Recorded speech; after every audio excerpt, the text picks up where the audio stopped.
आपने कहा पकौड़ा तल लो, फिर आपने कहा पान की दुकान लगा लो, पान की दुकान लगा लो। अगली योजना लेके आएगी कि इस देश के नौजवानों को मुफ्त में 5 करोड़ कटोरा बांटा जाएगा। भीख मांगो योजना, भीख मांगो योजना लाने का काम ये लोग करेंगे। इन लोगों से कहा शिक्षा से इनका कोई लेना देना नहीं है, शिक्षा से इनका कोई लेना देना नहीं। मान्यवर, क्यों लेना देना नहीं है? क्योंकि दिल्ली विश्वविद्यालय में मनुस्मृति पढ़ाने जा रहे हैं ये लोग।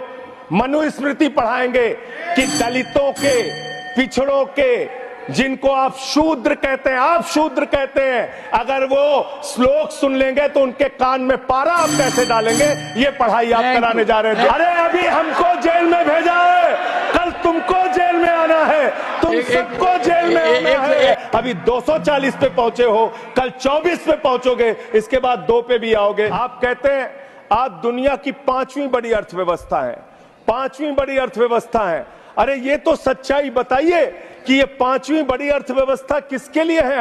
आपने चंद पूंजीपतियों का 16 लाख करोड़ रुपए माफ किया, ये इस देश की सच्चाई है। आपने 16 लाख करोड़ रुपए पूंजीपतियों का माफ किया। आपने 14 देश के प्रधानमंत्रियों ने जितना कर्जा लिया उससे दोगुना कर्जा अकेले आपकी सरकार ने लिया। आपने 150 लाख करोड़ रुपए कर्जा लेने का काम किया, देश को कर्ज में डुबाने का काम किया। बेरोजगारों को उम्मीद थी, 10 साल में आपने कहा था मान्यवर 20 करोड़ नौकरियां देंगे, 20 करोड़ नौकरियां आपने नहीं दी।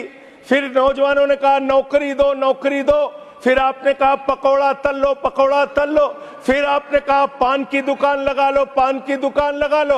फिर आपने कहा 4 साल की नौकरी कर लो, सेना में 4 साल की नौकरी।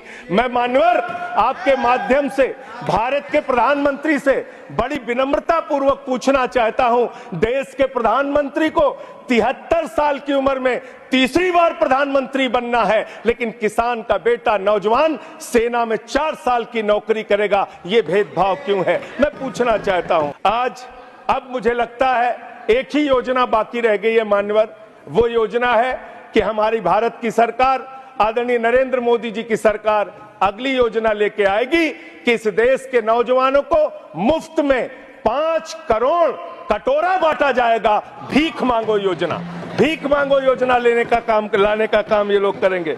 मान्यवर, इस देश में आपने अर्थव्यवस्था को लेकर कहा 5वीं बड़ी अर्थव्यवस्था है। वो 5वीं बड़ी अर्थव्यवस्था का लाभ किसको मिल रहा है? आपके चंद पूंजीपति मित्रों को, जिसका 16 लाख करोड़ रुपए आपने माफ किया।